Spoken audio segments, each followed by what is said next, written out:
I guess. Like an application for it. I think so, yeah. Wednesday. Oh, no. Like Wizard of Oz. Like you and your family? Yeah. Okay, Like, so like how often do you get to think on with your friends? oh, All right, good morning. how was it? Okay. Anyone else sweating yet? It's hot out there. It's so awful. I sent my class before you outside to do stuff today. I felt like I'm in person. I'm sorry. So I'm gonna be there again.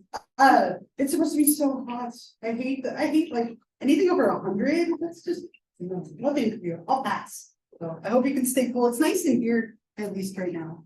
I'll take that. I'll take it. I had another thought, but it left me. Maybe it'll come up. And we will keep going with chapter 2 today. So we have a couple more models to go, but I'm going to back up for 1 second here. Right. So last time we talked about a bunch of models, right? The biological model, which was all those physical causes that can contribute to mental illness. Some of these up here, right? And then we talked about biological treatments that go with it. We looked at Freud's model with the unconscious mind and early childhood and sexuality and aggression and all of that. And some of his ideas and types of treatment. And then the behavioral model, right? Everything with conditioning and learning and experiences, different types of conditioning that we went over, and then flooding and some of those types of therapies and treatments. And then the cognitive model and the cognitive behavioral model and some of the things with that. And we'll pick up here with the humanistic existentialist model. And as I said, I have a couple of clips to share with you today related to this one, which I think are really interesting, especially if you're interested in the idea of being like a therapist or a clinician. The other thing before I forget, I'm holding it in my hand so I wouldn't forget. I'm going to hand out the attendance sheet. So I'm no longer going to take attendance, which is nice. We get those few minutes back, which was fantastic. So just make sure that you sign in. You can put your initials, so you can write your name or whatever's convenient. And if you want to change your name on here to anything else, feel free to write it on here and I'll update it for next week. Okay, so if you prefer to go by something other than what's on here, this is just straight out of the registration system. So if it's wrong or you think there's something else, let's write it in. Yeah. All right. So humanistic existentialist model. I'll write it over here. Humanistic.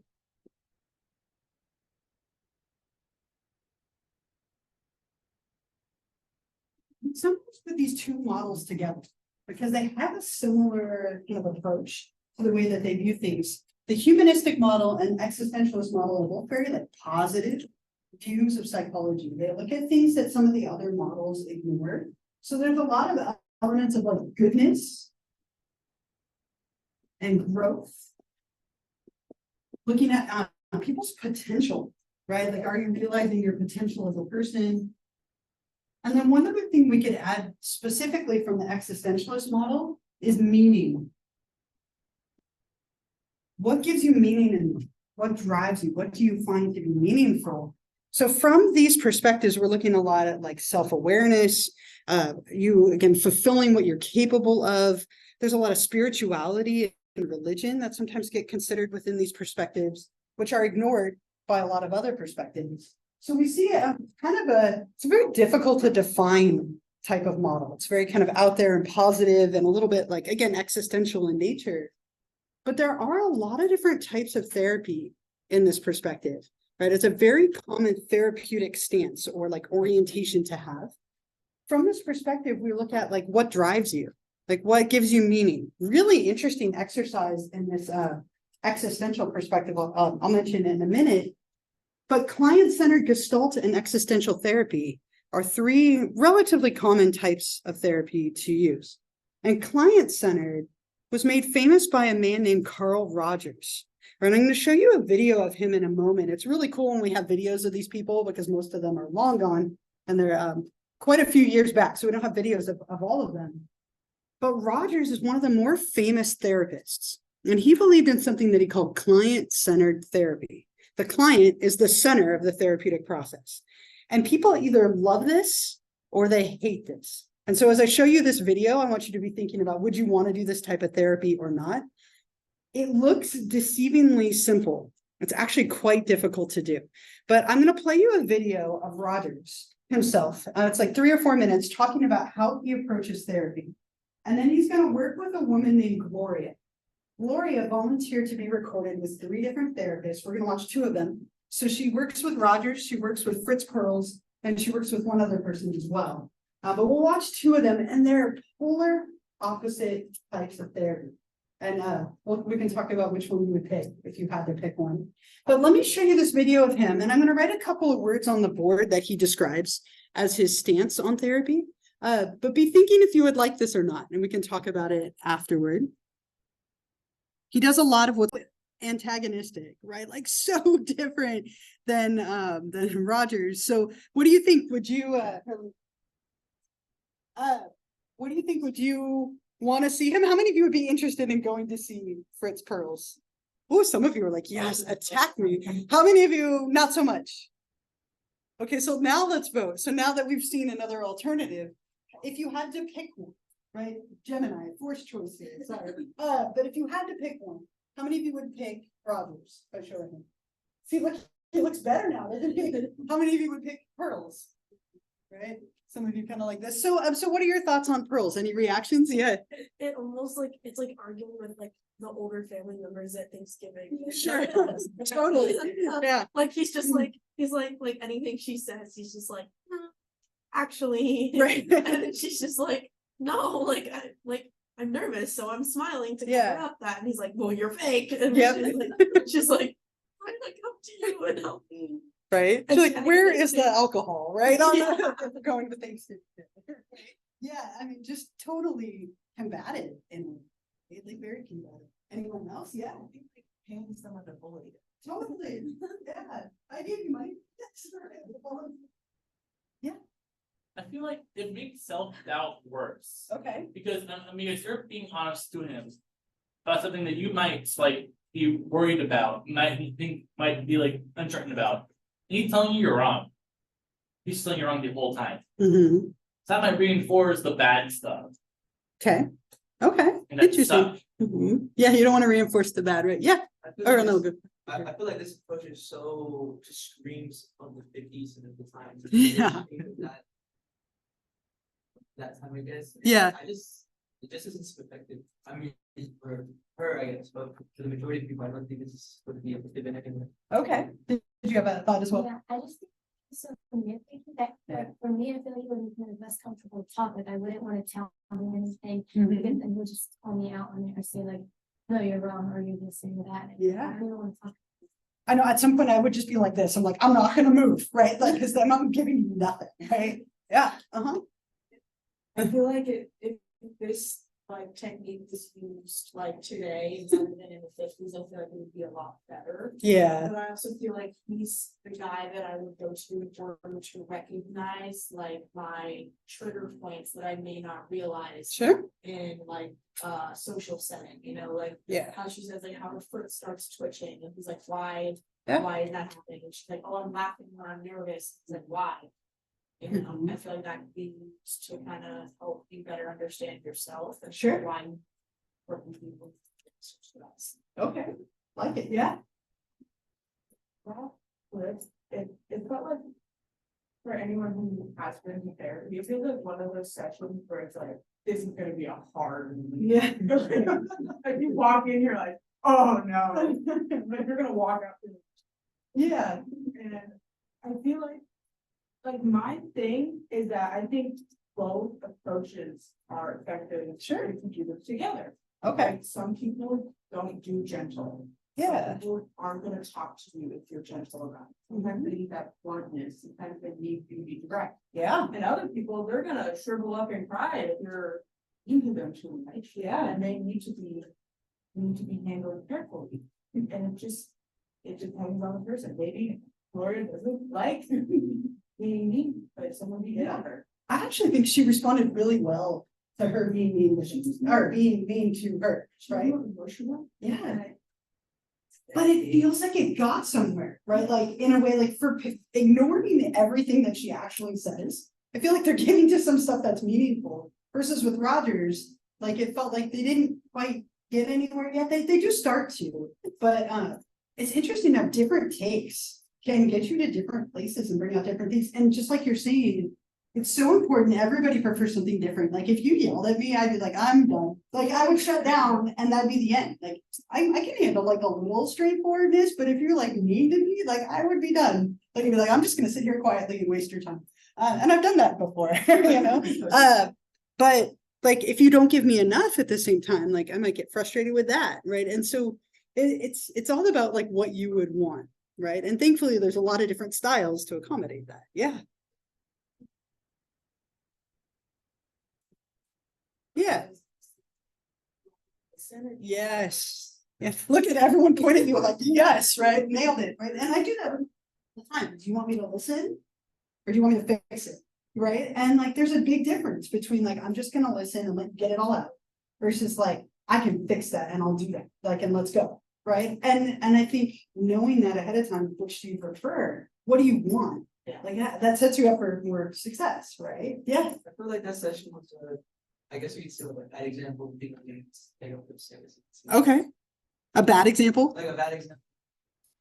Because it's just you're sitting waits first time over and a nice fit stuff. Yeah, and you know what's interesting is body language is important, right? Like body language can tell a lot, right? And you want a therapist to be paying attention to those things. Like if you like, I cross my arms a lot because it's comfortable, but sometimes when people cross their arms, it's because they're uncomfortable, they're closed off. Right. If people start shaking, like their leg or twitching, maybe they're nervous, or like you can see muscle tension that could indicate like that they're nervous and so on. So you want to pay attention to those things, but you also want to balance it with content. He didn't believe in that, but most people combine them. So just two very different takes within the same perspective, right? Which I think is really fun to compare. This one is interesting as well. Existential therapy is all about meaning. One really common exercise in this approach is to write your own obituary, right? If you were to die tomorrow, what would your obituary say?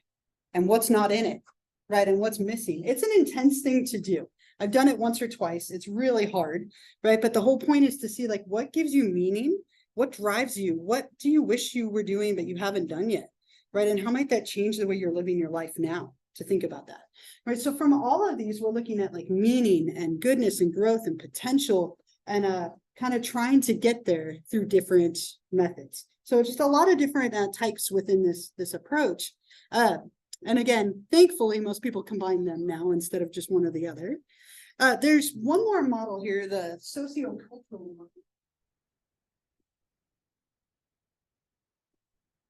Sometimes called the multicultural perspective. This one looks at the presence of like multiple people. Society, like expectations, kind of looking at things from a broader perspective. So from this perspective, we look a lot at like, how do other people influence you, right? Like, how are you shaped by the media, by your friends, by your family, right? Everyone your age is doing X and you haven't done that yet. Right? Like, does that affect you in some way? Right? Your friends are in relationships and you're not, and you're comparing yourself to them. And is that affecting you? Kind of looking at the presence of others. And so from this stance, we do a lot of therapies that involve more than one person, right? Because we're looking at more than one person, we tend to approach it the same way. So we do things like group therapy, or even more like self-help groups. You might see a lot in here as well. Group therapy is where you have a group of people who are all sharing, like one therapist, maybe two therapists, depending on the size of the group. It's cheaper, which is nice. Sometimes therapy can be expensive. And the nice thing about group therapy is, let's say you have a bunch of people who are all struggling with eating disorders. You get them together, they can share their stories. People feel like they're not alone. I'm not the only one struggling with this. Somebody can say, like, I ate a piece of pizza last night and I didn't throw it up. And everyone in that group knows how profound that is because they all have experienced something similar.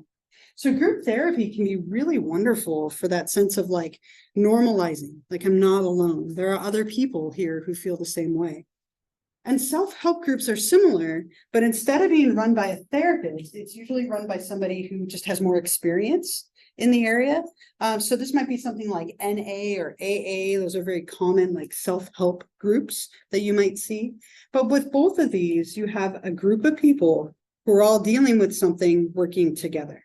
right? And it can be incredibly constructive. It can also be difficult at times, depending on the nature of the therapy, right? So you have to set good boundaries. I always think of, it's an older movie. If you've ever watched the movie Blades of Glory, right? The comedy, they all go to like a sex meeting, like a sex, but sex addicts meeting. And then they're all having sex before and after the meeting because they don't set boundaries, right? So sometimes you have to set really good boundaries in order to prevent stuff like that. I have a quick example of group therapy with anger. If you've seen Anger Management, there's some scenes of that in there.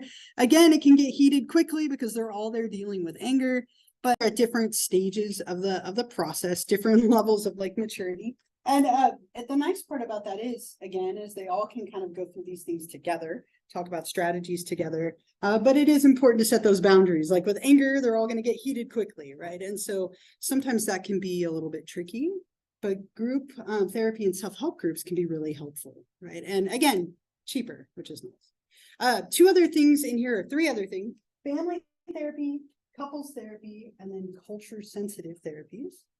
Family therapy is a big one in this approach. I won't ask you to admit if any of you have ever been to family therapy. It is an experience. I grew up with parents that were very pro-therapy. I think I was in therapy at like 6 months old, pointing at ink blots, crying, and they were analyzing it. Like I have a feeling like just my parents were just so into therapy, and I think that's why it was normalized to me, and I wanted to be a therapist when I grew up, or at least be in psychology. Family therapy, the whole family unit goes together, and you work together. So the idea is if somebody in your family is struggling, you work with the whole family to change the family dynamic to help that individual. And if you've ever lived with a family, which I imagine most of you have done at some point, right, it spills over. If one person is struggling, it affects everybody, right? Especially if you're all in the same house. So that's kind of the premise here. And it's a lot of like things like communication and boundaries and responsibilities. I remember in particular, it always felt like it was the parents ganging up against the kids. Like my brother and I would go and be like, oh, here we go. Like, what are we going to get yelled at for today? And one day we went and our parents were complaining that we never cleaned our rooms, that our rooms weren't clean enough. Right? And we're like, oh, great, here we go. Craig's going to say we have to clean our rooms. Right? The therapist, Craig. And Craig looks at us and looks at our parents and he's like, you know, that is the one space in the world that is theirs. And you need to respect that. My brother and I were like, what just happened? Yes. Right? He's like, they don't have to clean the room if they don't want to. And it's really important as parents that you respect that. And we went home and we were like, but like 2 days later, we started cleaning our room. I think we had been manipulated, right? Like we counted it as a big victory and it totally worked in an opposite way. Brilliant man, I suppose. But it's stuff like that, you know, boundaries, communication, and so on. Couples therapy is similar, but you're working with people in a relationship together. Now it can be 2 people, 3 people, however many people are involved.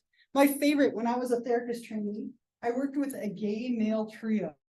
It was the most interesting therapy I've ever done in my life. Like it was 3 men in a relationship together, struggling with jealousy issues. The 2 of them were having sex with each other more than the third one, and he felt jealous and left out. They had too many hands, I suppose, or not enough hands. I don't know. Super interesting. But this is typically people who are in a relationship together, working on communication and sex and boundaries and all the things that come with relationships. It can be to help 2 people fix issues, or it can be to help 2 people break up in a more amiable way, right? Or get a divorce in a more like amicable way. Really, really fascinating type of therapy, because not only does the stuff that they say matter, but the nonverbals matter a lot as well, right? So when a couple sits down in the room, do they sit next to each other? How close do they sit? Are they at opposite ends of a couch? Is there a couch and chairs and one chooses the couch and one sits over here? Like those things are meaningful when you have couples in a room together. And I have a cool clip of some couples doing therapy. It's from a comedy, so there's a lot of comedy in it. But you can see a few different relationships. Notice the nonverbal stuff, right? And then the questions they ask and so on. This is from the movie Couples Retreat. Great example of marital or couples therapy. They often call it marital therapy, but you obviously don't have to be, almost never, right? But I love that clip because 1, it's funny, right? But 2, you can see all these different couples kind of going through this process. And that's very much what couples therapy can look like, right? Like how often are you having sex? Like how did you meet? Usually starting with nicer stuff, especially if they're there for difficult reasons. Like, how did you meet? What are your favorite things about your partner? What are the things that we need to work on? What are your goals? Right. And so you can see just kind of a couple of different takes on that. I love the guy. He just keeps taking notes anyway. Right. That's so awful. But that's really common. Therapists do often take notes, right? So that they can remember. Usually if you ask them to, they won't, but not always. But it's a great example, again, of what this can look like. And very common that people either go to fix things or to break up, right? And again, it doesn't have to be a couple, but that's the most common. And it's probably the most stigmatized type of therapy. Most people think like you only go to couples therapy as a last ditch effort, but it can be one of those things that can be so helpful. It's like a neutral party, right? That helps you to communicate and mediate. It can take time to learn how to fight with a partner. Fights aren't bad necessarily. If you don't ever have conflict, that's as much of an issue as too much conflict. So it's learning each other, learning how to listen to each other and navigate that. And that's a big part of what you might work on in therapy, couples therapy. Culture sensitive therapies are just geared at people who are maybe part of like a minority group and need extra support in that area. Right. So rather than treating the fact that they're a minority, it's like, how do we support you in dealing with the difficulties that come with being a minority? Right. And that's something that we might see as part of this as well. Any comments or thoughts or questions? Anything, stories, anything here? I always was so nervous with this type of therapy because it's like you open everything up and then you send them out. It's like, I hope I see you both next week, right? Like, don't kill each other in the car on the way home, right? When you love someone, it can get heated in good ways and bad ways. And so this one can get heated, right? It definitely can, but it's a very important type of therapy too. Yeah. There's a really funny YouTube clip Bob Newhart called Stop It. Stop it. Yep. I think she's claustrophobic. Yeah. Just yelled. Yep. Oh my gosh. And some people are so of that mentality. My partner is so anti-therapy, which is funny to me because she married someone who was a therapist at the time, right? So anti-therapy. It's the like, just stop it mentality. And it's become a joke of like, I'll be like, I'm feeling down. Just stop it. Okay. If I could, I would, right? Like I'm anxious about X. Well, just stop it. Okay. like, can we talk about it? Right, I'm a talker, right? And obviously we've met in the middle over time, like, but it's so funny. That is like such a, like, you know, that's all I'm going to do. I have this revolutionary 2-word cure for you. Stop it. All right. That'll be $100. Right. And so it's kind of a joke, right? That there are so many different types of therapy, including approaches like that one, right? It's a great clip. You should look it up if you've never seen it. Last thought for this chapter, and then I have a little homework assignment for you to kind of pull them all together. Typically we put all the models together, right? We integrate them. And there's a really interesting perspective called developmental psychopathology, which looks at how we can take like all of these things and put them together, right? And from this framework, we talk a lot about how variables and different things from different models can collectively account for what's going on with a person. Right. And so typically, whenever we look at an individual, we're going to look at all these models together rather than just one. And one of the models might explain things a little better than others, but it's when we put them together, when we combine all of these contributors and influences that we get the best explanation. And so from this perspective, we sometimes talk about these two terms, equifinality and multifinality. And I think this little image is helpful for this. So equifinality is the idea that a number of different routes can lead to the same disorder. So from an equifinality perspective, right, you could have somebody have a trauma, lots of different types of trauma, and they all lead to PTSD. Okay, so like somebody could be assaulted versus being in an accident versus being a victim of gun violence or whatever. And all those different routes lead to the same end point. The other side of that is that people with similar developmental histories might have different clinical outcomes, right? So we have a trauma, but instead of it leading to the same thing, one person gets no mental illness, they're fine, right? They handle it, they have resiliency and they're okay. Somebody else gets PTSD, someone else gets depression, someone else abuses substances, someone else has insomnia, but the same traumas can lead to different outcomes, right? So whenever we're looking at a person, or a disorder or anything, we always want to consider the big picture. And when we're doing that, typically what it means is combining all of the models together to see how it can best explain a person. And I'm going to give you a chance to try that out with a little case study. I didn't 100% write it, but I've kind of changed it up a little bit. But I have a case study about a young man named Mark. Okay, and I'm going to hand this out to you. It's going to be due next class. So I'll write it on here and bring it with you. If you're not going to be here next class, email it to me before the end of class, next class, so you get credit.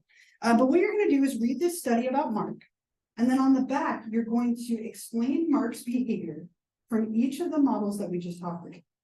Now, there's a lot of overlap, but you can easily find a couple of things for each one. So you'll look at him from a biological perspective, a psychodynamic perspective, a behavioral, cognitive, humanistic, existential, and sociocultural. And you can bullet these, that's totally fine. You can like do bulleted comments. You're going to read about him, and then you're going to explain his behavior from each of those perspectives. And this is all on campus, right? What was that? Is this on campus actually? It's not, but I can talk to you about that. Okay, yeah, we can talk after class. Make sure everyone has one, and you're welcome to work on this with another person if you would like to, or you can do it on your own. Like it's totally fine either way. Just make sure you come up with a couple of ideas for each model. And then what we'll do next time is I'll get you into groups.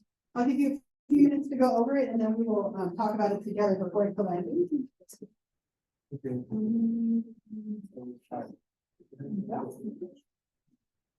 Make sure everybody. Yeah. Okay, so next class, bring this with you. And again, we'll start off in groups. We'll talk about it and then I'll collect it from you. But you are welcome to bullet it, but make sure you come up with a few things for each one. The group kind of incorporate everything that we learned here. Before you go today, make sure that everybody signed in on that sheet. I haven't gotten it back, so just perfect. Can bring it up here maybe, and then if you haven't signed in, make sure you do that.